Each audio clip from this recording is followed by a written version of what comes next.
Texas weather changes moods faster than a finicky cat. Luckily, our native plants have adapted to these dramatic swings and conditions. If you've got some blank spots to fill this year, hello, snowpocalypse people.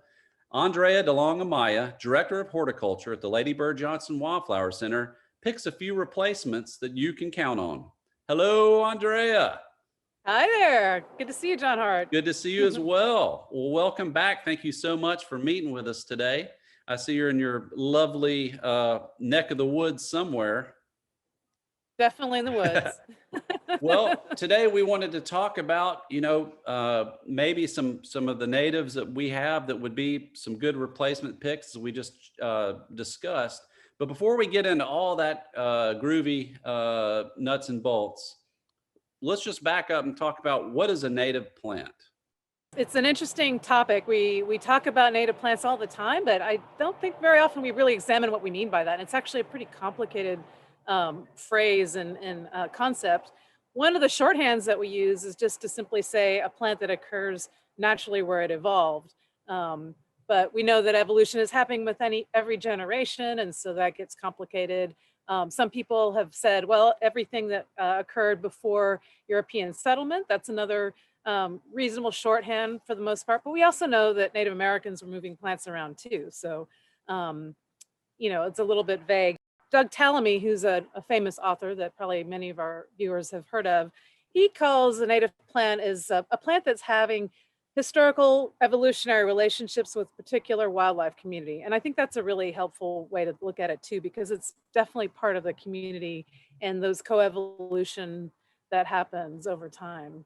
We have natives there that have evolved in that very specific set of conditions, but we've also got naturalized plants, right? So they might be less resource intensive, just about as much as the natives, and that's okay, right? We don't have to have marigold guilt or some horrible feeling for not putting all natives in, right? I mean, we should think about like maybe totality or percent of how many natives to naturalized. Yeah, I think that's up to the individual gardener and what their goals are for their landscape. I have a collection of my pets, things that I really pamper and take care of, and some of them are very well adapted. As long as they're not too well adapted to the point that they escape cultivation and become invasive species, we wouldn't want to Sure. prevent that. But there's so many, other useful plants that we can have in our own landscape. So yeah, it's not necessary to have 100% natives unless you're trying to do a restoration, of course. So it really just depends on what your goals are. Dr. Ptolemy has said what he thinks people should aim for in their backyard. So maybe a ratio of 70 native to 30% non-native or naturalized, something like that, where we keep an emphasis on incorporating plants that do have those specific associations with insects and some other animals, but we still can have some for our pleasure as well, right? Yeah, that's a pretty good percentage for keeping good wildlife habitat for sure.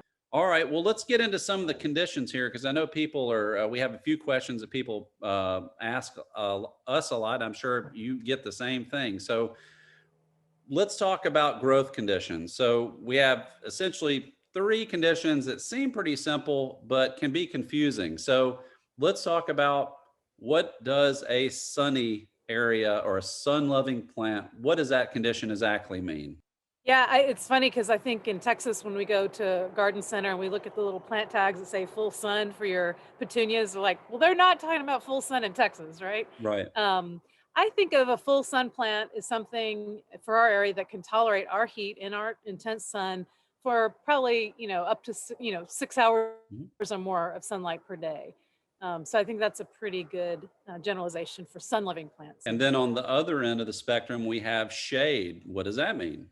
So probably comparably, I would say, a shade-loving plant would be something that's in the shade most of the day, maybe 6 hours of the day. Then there's this complicated intermittent thing, which is part shade, part sun, which could be half a day of each, or even bright dappled light. If your dappled light is bright enough, it could actually be the equivalent of a half-day sun. So there's that little vague middle ground too. People should also just feel free to experiment, right?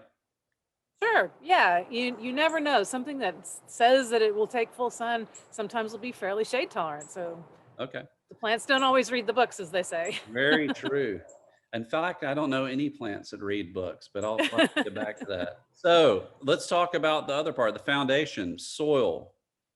Why does that matter? How should we approach our soils when we're looking at, okay, we're going to incorporate more natives? Yeah, I think that's a really important topic because, you know, our native plants are adapted to the soil conditions that that they evolved in. And so if you have soil at all, there's something that will grow in it. And it's really important to do a little bit of research and figure out what are the plants that like that particular kind of soil that you already have, and then use them. And you're going to be a lot more successful if you can match your plants to the soil effectively. One of the things that I think is a little bit ironic is, as a horticulturist, we all want to have as much organic matter in the soil. That's sort of, historically, that's the way, we garden. But some of our native plants really don't like that and may actually be hindered by that. An example would be bluebonnets. There's a story at the Wildflower Center that we had planted some bluebonnets in a very heavily composted garden bed. And we had lots of lush growth, and the plants just got really top heavy, really didn't bloom much, and got powdery mildew and died. So Right. they really prefer to be seeding out in the decomposed gravel pathways instead of in the beds. So that's an example of that. I know with the soils, there's, that's healthy conditions. I know the center is certainly located on former ranch land, so that might be intact. But we do have urban environments where that, you look on a soils map and it says urban soils, which we all know means we have no idea what's here. So you could have compacted soils, you could have stuff all mixed up from when they were building the houses. So if we're looking at, we might just want to do some soil sampling. The Texas Extension Office offers some directions on how to do that. But maybe if we're going to mend the soil, we might just add a little bit of compost for some organic matter. But that's really about it. We're not looking to add a lot of fertilizer, not looking to add all that other stuff.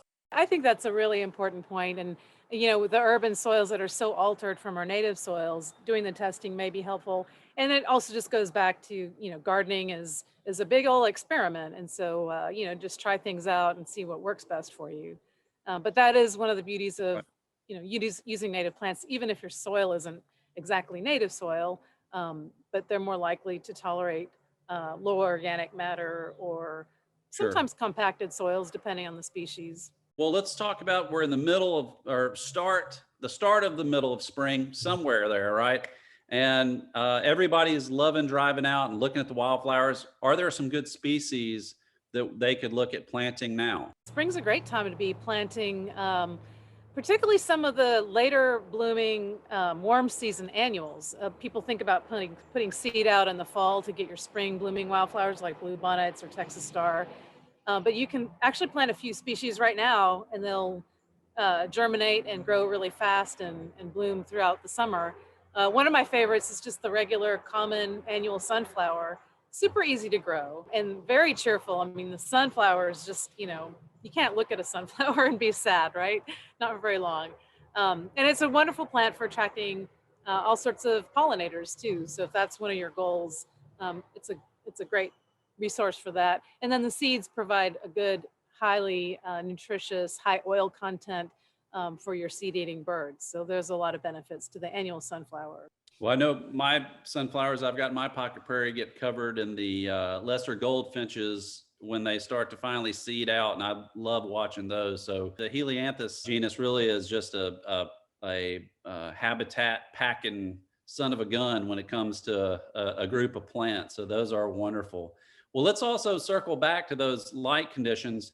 Maybe could you give us a few examples of some species that you love to use in the shade? Yeah, so a plant that I really like for shade that you could also plant now from seed would be the tropical sage or scarlet sage, which is the Salvia coccinea. And that one blooms all through the warm season also with a tubular shaped red flower. It's sort of your classic hummingbird pollinator plant, but also some of the larger butterflies will also take nectar from it as well.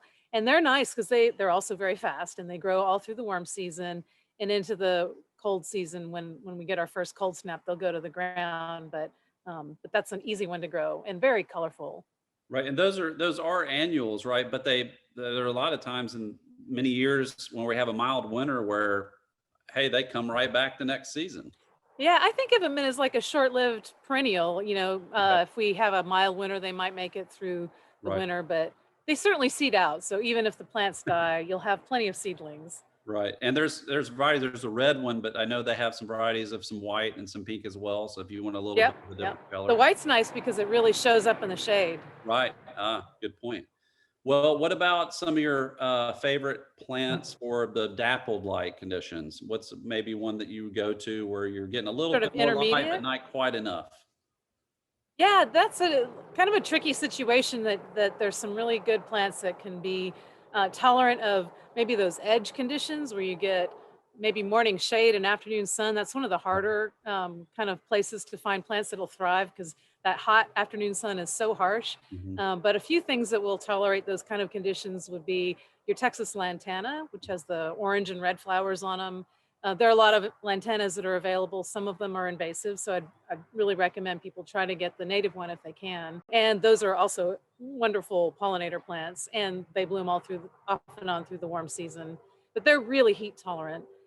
There's another one that's a little harder to find in cultivation, but I love is the velvet mallow, and it looks like a little miniature hibiscus with an orange flower.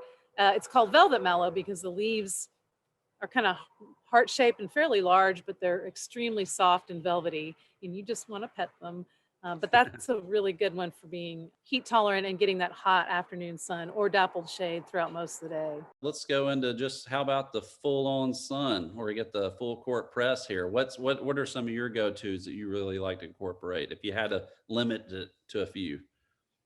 Yeah, that there's so many, right? It's kind of hard to narrow it down. Like, what's your favorite kid? Um, but I think some really good heat tolerant plants would be something like your cherry sage or autumn sage, the Salvia greggii, and that's just a good hardy plant to grow. They bloom off and on throughout the whole warm season, heavily in the spring and fall, and off and on through the summer. Really good also for attracting pollinators. It's deer resistant, which I know a lot of people will find interesting. They're evergreen in most winters, and we just trim them back in around Valentine's Day to clean them up to get the woody stuff out. But that's a really good hardy plant. And then mealy blue sage, that's probably a good one too. I know we've talked about that before as well, right? That's a Yeah, I pretty love mealy blue sage, and I think it's underused, but it's such a beautiful blue. There aren't that many wildflowers that are, or plants, flowers, period, that are that blue color, maybe bluebonnets, but the mealy blue sage is really excellent for attracting bumblebees in particular. mhm. Um, and they're really beautiful And plants that's pretty and hardy. readily available as well, correct? Yeah, yeah. Another question we've had a lot of is what's a good solid screen plant, right? If we need to hide something or uh, what's sort of some good choices you think for a plant like that? So if you're trying to screen something, you'd want something that would be evergreen. So you get that screening benefit year round. A really super tough, easy to grow plant that's also commercially available is your Yopon hollies. If you're East Texas, you probably, start screaming and running away because you've seen them everywhere, but they're so easy to grow, and they're evergreen. And then they have the red fruit. The female plants have red fruit, but they're a nice dense and fairly malleable. You can shear them to keep them tighter if you want, or let them be a little bit more free form depending on the style you're looking for. But that's a good one for sun or shade. I know I've had some people talk about wax myrtle and even cherry laurel. Yeah, those are definitely both good ones, especially if you have a shady situation. They're both somewhat tolerant of that too, because that can be a tricky one. All of those with enough water can also do really well in full sun. So there's that versatility there too. Before we go, we got to plug the Wildflower Center's plant sale, right? It's coming up, but of course, it's during the pandemic, so it's a little bit different. Let's hear about what we're doing this year. Yeah, actually, it's working out really well. Last fall, we started with a different format. And so, what we'll be doing this spring is we're having our plant sales every weekend through the months of April and May. So, it's Friday, Saturday, and Sunday, just the weekends from 9 to 1. The first 2 hours are for our members, and then the second 2 hours are open to the general public as well. And each weekend, we'll be bringing in new inventory. So, if we sell out of something one weekend, we'll have something different, or maybe more of the same the following weekend. Um, it's recommended that people get reservations. We will try to accept standbys, but we give priority to people with reservations. So, but it's a really nice time to just come and visit the Wildflower Center too. It's really looking pretty Sure. right now. 'Tis the season, so they say. Hmm. Well, Andrea, I want to thank you so much for coming and speaking with us, and really providing us with some just valuable insight and helping us answer some questions that I know that are pretty common, but they're also on the face value simple, but not so much. So this has been really great. I appreciate it, and we will talk to you soon. Sounds great. Thank you all. Take care. Bye.